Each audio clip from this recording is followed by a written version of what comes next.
believe that great leaders see value in things we don't see. And we believe that sometimes solo the winners shut their eyes to fall in love. With that, I would like to welcome Alisa Murphy on the stage. So there are just three things between here and getting to food and wine and good conversation. One of them is a good story. One of them is a journey into your subconscious. And one of them is a beautiful musical performance. So let's start with the story.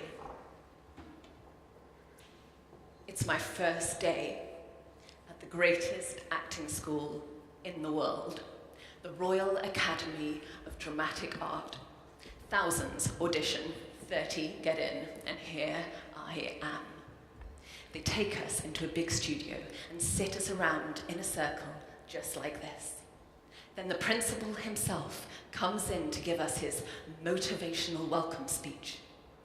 And the very first thing he says to us is, many of you will never be successful actors. What? I'm thinking, well, clearly he's talking to you lot because I'm going to make it. This is what I've wanted since I was 4 years old. This is what I was born for. I'm going to be a star, damn it.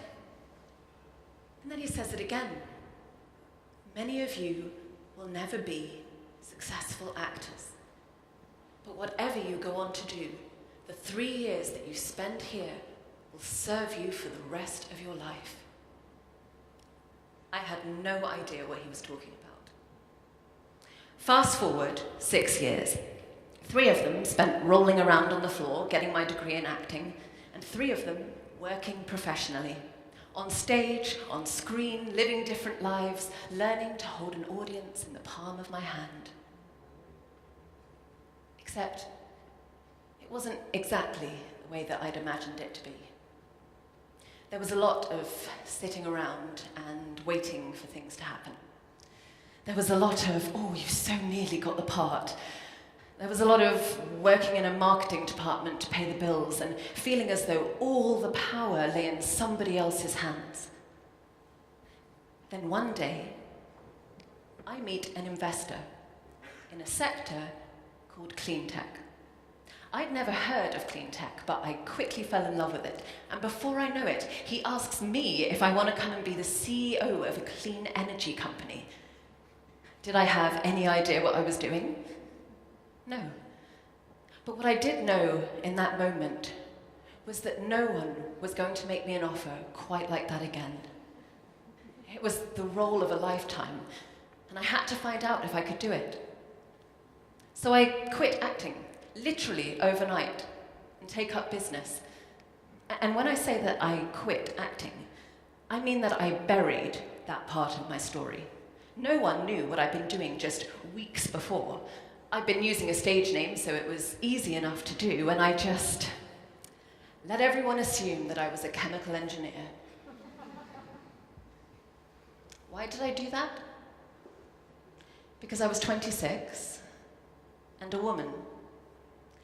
And every room that I walked into was filled with white, middle-aged men with years of industrial experience. They were already judging me. Can you imagine if they found out that my only qualifications were a degree in acting and a certificate in stage combat?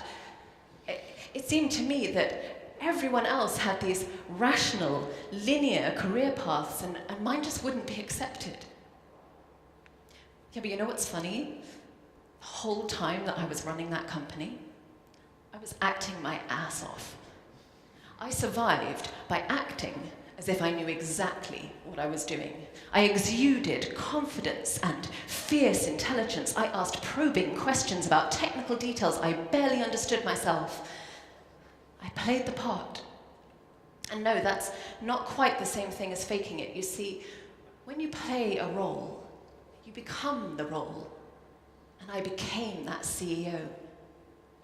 The very thing that I was so intent on hiding from everyone was the thing that was making it all possible for me. A few years later, I went on to run my own company, Life Size Media. And there I got to focus on the part that I was best at, communicating, telling stories. In the early days, I still didn't talk much about this life I'd led before because I thought it would harm the business. But client by client, year after year, experience after experience, I got to the point where I was so confident in who I was, in what I'd achieved, in my body of work, that my background just didn't matter anymore. Except, of course, that it did. Because I didn't just wake up one morning ready to lead and scale a company. Everything that had happened to me up to that point contributed to my success. Acting was my superpower. Being thrown into the deep end of business was my graduate school. Bringing a baby into the world was the impetus for the culture of human kindness that we built at my company. You see, this world that I'd stepped into, it didn't need more engineers. No offense. What it needed was me, just exactly the way that I was. Earlier this year, I sold Life Size to my team. It was a beautiful ending to a 13-year chapter of my story. And now, I get to start a new one as a coach, working with people's unconscious minds to help them build the lives they want, helping them to take the road less traveled, much like I have. I don't know exactly where this chapter is going to take me, but I know for sure that I'm taking my whole story with me. And what about you?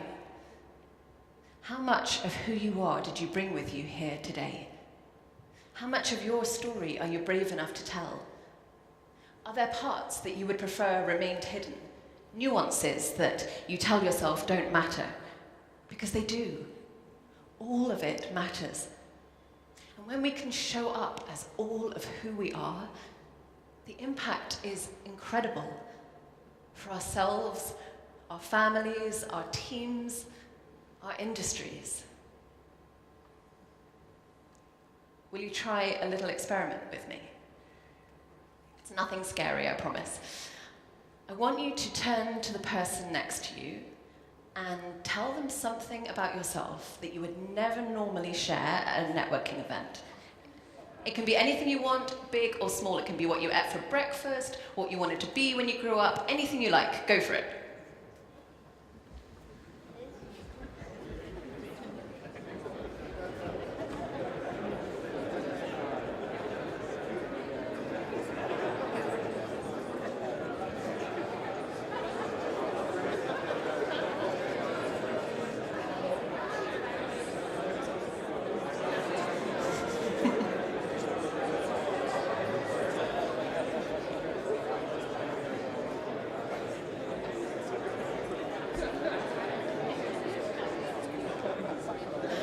Okay, I'm sorry to interrupt you.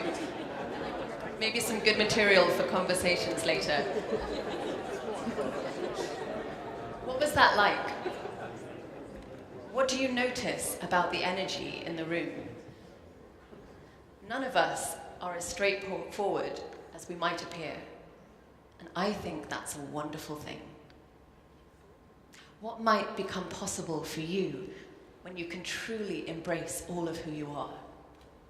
Truly embrace your whole story. And I'm going to offer you a taste of that now. I'm going to lead you in a guided visualization. All you have to do is relax and follow my words. So I want you to start by just getting yourself really nice and comfortable. If you're sat down, make sure your feet are planted on the floor so you feel really grounded. And then just start by choosing a point out in front of you. And give that point all of your attention. Focus your eyes on it. And let everything in your peripheral vision just start to soften and fade. And in a moment, I'm going to count you down from 10 to 1. and ask you to open and close your eyes. That's all there is to it. So when you're ready, go ahead and close your eyes. And I want you to imagine the number 10. And as you imagine the number 10, you feel a warm wave of relaxation starting at the top of your head and easing all the way down through your body, right down into your feet and into the floor. And the number 10 gently fades away. Open your eyes, close your eyes. Imagine the number 9. Another wave of relaxation, bringing comfort and relaxation all the way through your body, down into your feet, into the floor. And the number 9 gently fades away. Open your eyes, close your eyes. Imagine the number 8. Again, a wave of relaxation, easing all the way through your body, right down to your toes. And the number 8 fades away. Open your eyes, close your eyes. 7, warm relaxation through your body, and the number 7 gently fading away. Open your eyes, close your eyes. 6, another wave of relaxation from your head all the way down to the floor. The number 6 fading away. Open your eyes, close your eyes. 5, relaxation all the way through your body. The number 5 fading away. Open your eyes, close your eyes. 4, relaxation easing through your body. The number 4 fading away. Open your eyes, close your eyes. 3, deeper relaxation now. The number 3 fading. Open your eyes, close your eyes, deeper and deeper into relaxation. The number 2 fading away. Open your eyes, close your eyes. 1. And you feel a final wave of relaxation all the way through your body. And here, you are in a very powerful state. So powerful that if you send suggestions from your mind to your body, you may find that your body responds. For example, you may notice that your legs have become extremely heavy. So heavy as if they're filled with stone. And you can just nod your head yes for me if you feel that heaviness now. That's right.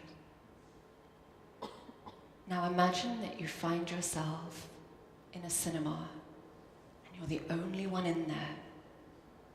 You're sitting in a very comfortable seat and you're looking up at the screen in front of you. And on that screen there is a film playing, and the scene from the film is you living exactly the way that you want to, with all of who you are, with your whole story. Just imagine that scene. And as you notice it, you start to float up out of your chair, right up and out and into this screen. And you are living in that scene. Just see what you might find there. Notice how it feels in your body. Let yourself be surprised.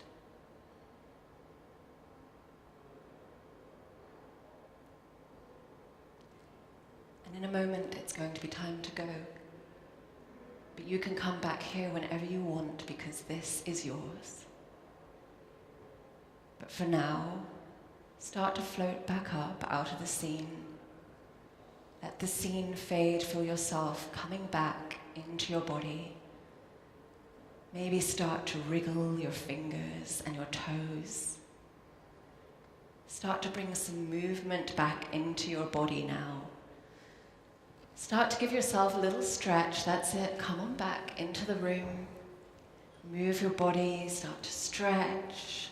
And when you're ready, you can open your eyes and enjoy the performance.